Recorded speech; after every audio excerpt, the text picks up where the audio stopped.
Call of Duty Warzone 2.0 introduces Al Mazrah, a new map of Western Asia that includes desert mountains, hidden villages, and the populated city of Al Mazrah. Discussions about the Warzone map have not been without controversy. Call of Duty Vanguard's Caldera wasn't very popular compared to fan favorite Verdansk because of its overly complex Warzone formula. With Warzone 2 sure to attract returning players, many will be asking how Al Mazrah compares to the Verdansk they miss so much. Verdansk and Warzone launched in March 2020 when the COVID-19 pandemic forced many into lockdown and isolation. This is especially important when evaluating how Verdansk compares to later Warzone maps, as it wasn't just Verdansk's atmospheric aesthetic that won players over. Warzone's Verdansk has produced some of the best moments in multiplayer, serving as an emotional anchor in an otherwise dark time. However, when Caldera was released, players focused their criticism on its complex vertical design, which, while graphically impressive, seemed to encourage camping and penalize players for traveling in its vast open spaces. Activision seems to have kept some of these criticisms in mind when creating Al Mazrah, which features the best of Verdansk and Caldera. Warzone Verdansk map in general compared to Al Mazrah. Seeing Verdansk up close and personal for the first time was a game changer for many Call of Duty Warzone players, and in 2020, many COD players are still hoping to see Verdansk return to Warzone. That's because Verdansk has apparently taken inspiration from another popular battle royale game, specifically PUBG's Erangel map, and infused it with the spirit of classic modern warfare, combining dense urban geography with snowy terrain. Plated mountain peaks and lush forests form an interesting contrast, striking a good balance between complexity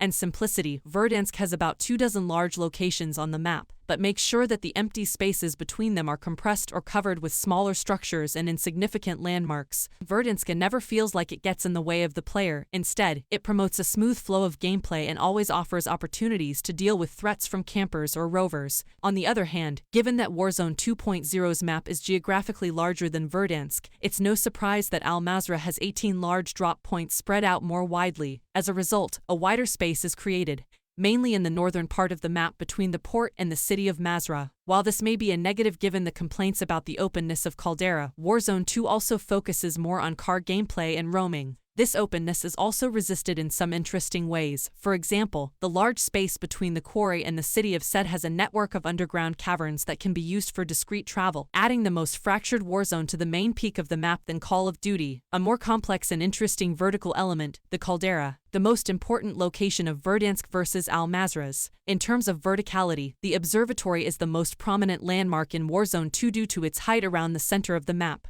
This gives the player the scouting advantage of being able to explore the area, but it is mitigated by the smaller urban area around it and the distance from other major landmarks such as the city of Al Mazrah. The city no doubt compares to Verdansk, which also has a larger urban area with skyscrapers in the center, but Al Mazrah has a more visually interesting design than the previous maps. It features architecture inspired by the Middle East and West Asia, including wide promenades and intricate back alleys. Both the observatory and Al Mazrah city feature much-loved modern warfare maps from the series past. The inclusion of these beloved maps is sure to win over longtime COD fans. While the inclusion of old maps is a welcome addition to Warzone, Verdansk is to be commended for its memorable landmarks. The sites of Verdansk offer several options that allow players to dictate the pace of the game. For an intense heat drop, the labyrinthine interior of the Superstore needs no introduction, while the attention to detail displayed in the TV stations and stadium locations will show Infinity Ward just how much effort has gone into modern warfare's Battle Royale mode. Should the map of Verdansk be improved, Al Mazrah also replaced Verdansk's lush alpine forests